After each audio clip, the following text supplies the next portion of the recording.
We have some very surprising news. The global outbreak of common sense seems to have infected the civil service.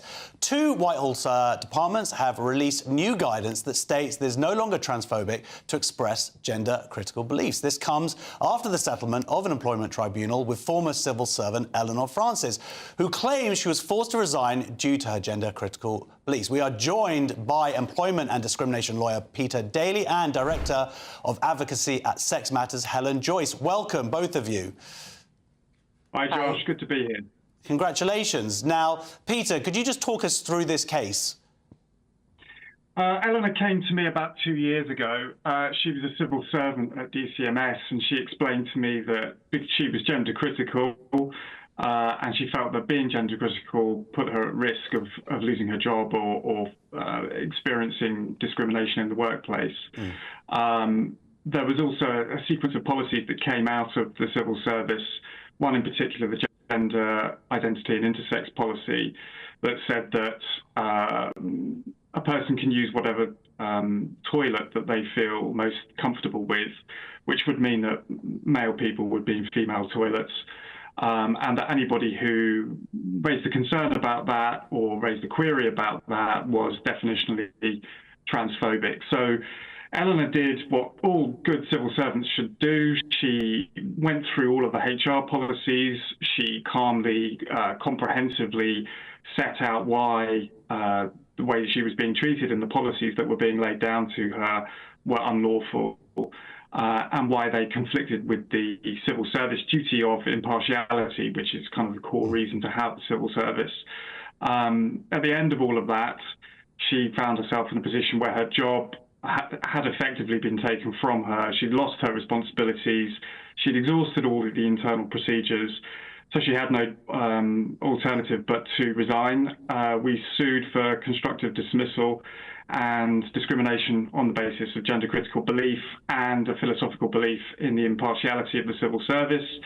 And just before Christmas, about a year after we'd lodged the claim, the civil service agreed to settle the claim for the full value that we were seeking and to put in place a sequence of steps to try and correct where they had gone wrong.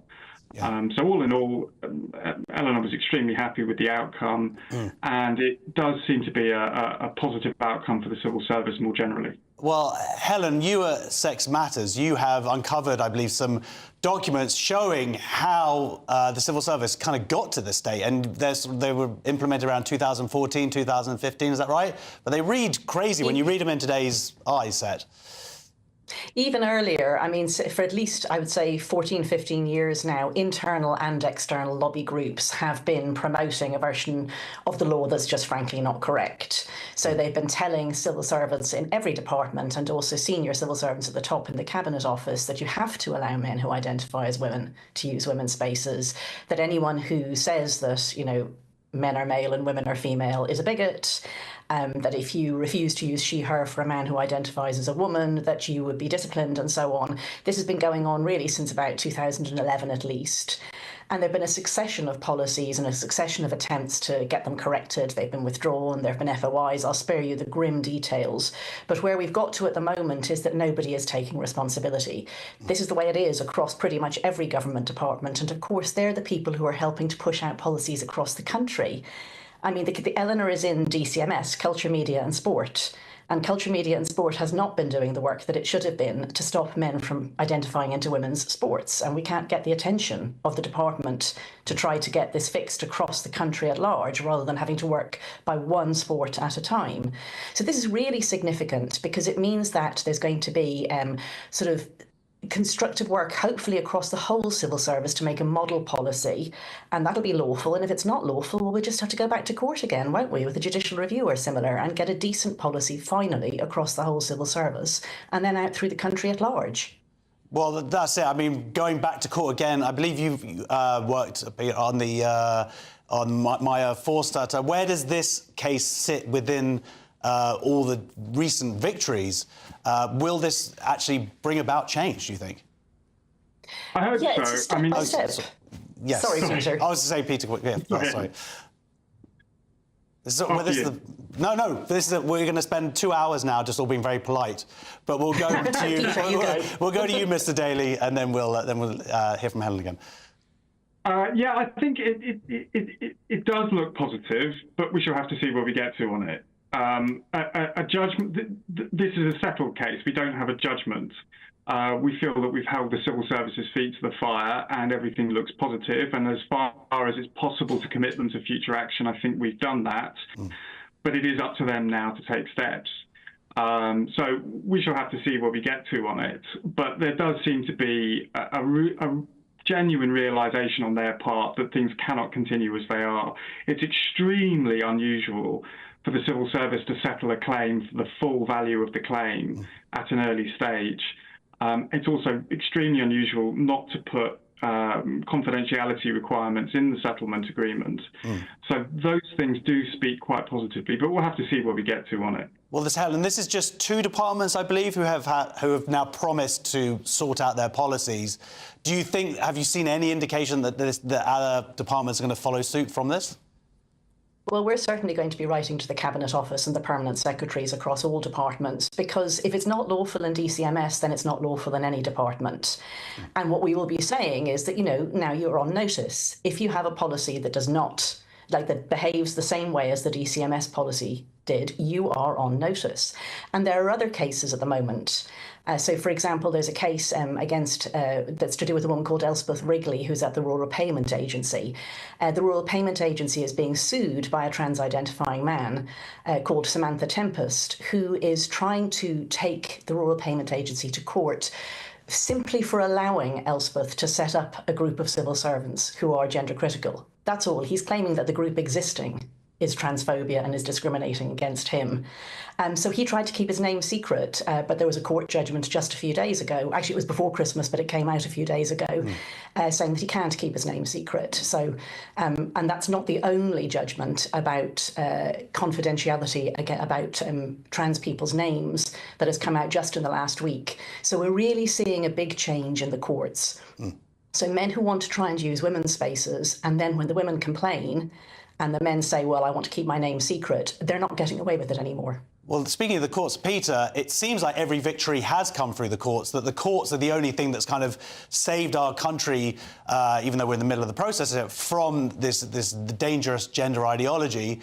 And is there any point, do you think, politicians are going to step up, or is it the courts that allow them to be cowards, essentially, because they're just going to constantly just follow what the courts say at the end? So individuals like the person who brought this victory today has to then upend their life for 2-3 years. It's obviously completely unacceptable that this should be left to individual women to, and it is almost exclusively women, individual women to have to, as you say, put their life on hold for 2 or 3 years and open themselves up to huge risk. So there should be a much more political solution to it. But each of the victories do have an impact, and they do move things forward. I think the politicians are being cowards in it. I think they are just standing back and hoping that they can let the courts do the work for them. But these are fundamentally policy issues. The reason why these cases win so often, and I mean, it's remarkable how much the gender critical cases win. The reason why is because the law is actually very straightforward. The legal position in these cases is not complex. This is not really difficult law. The problem is that employers, particularly in the public sector and in the civil service in this case, overlook the law, and they try and pursue what they think is going beyond the law and doing something which is morally acceptable to them, but is unlawful. It is up to the politicians, I think, to take a step forward in policy and stick their head above the parapet and recognise that it's not up to individual women to have to bring these multiple legal cases to try and make clear what we all already know. Yeah, well, Helen, have you actually seen any evidence of politicians stepping up at all to end this institutional capture? Not on any side, I'm afraid. So Rishi Sunak said that he would change the law if he had become Prime Minister again after, in the last general election. But he had years to do that. He had years to fix it beforehand. He said he knew what a woman was, but he wasn't willing to change the law to really clarify that the Equality Act really means sex, male and female, when that's what it says. So he could have done it and he didn't. Labour said that it's going to protect single-sex spaces. That's a manifesto commitment, but it claims that they are protected when these cases demonstrate that they aren't protected. So, yeah, what we're seeing is just politicians being politicians, really, on both sides, and leaving it to individual women like Eleanor. So thank goodness for them. Yeah, well, we owe them gratitude. And the money that she got arguably is not going to replace, as I say, 2-3 years of stress and all the stuff that comes with it. So anyway, thank you to her, and thank you both of you for joining us this evening. Thank you. Just going to read out a statement. Susanna Story and Sarah Mumby, the permanent secretaries of the DCMS and DSIT, said our departments are working together to introduce a revised gender reassignment policy informed by a new central model policy, which we anticipate will be available by the end of the year. In accordance with the Equality Act of 2010, the revised policy will balance the rights of staff with different protected characteristics, including, but not limited to, gender reassignment, religion and belief, and sex. Well, that is nice to read. It's just a shame they didn't had to be taken to the courts to bring it to fruition.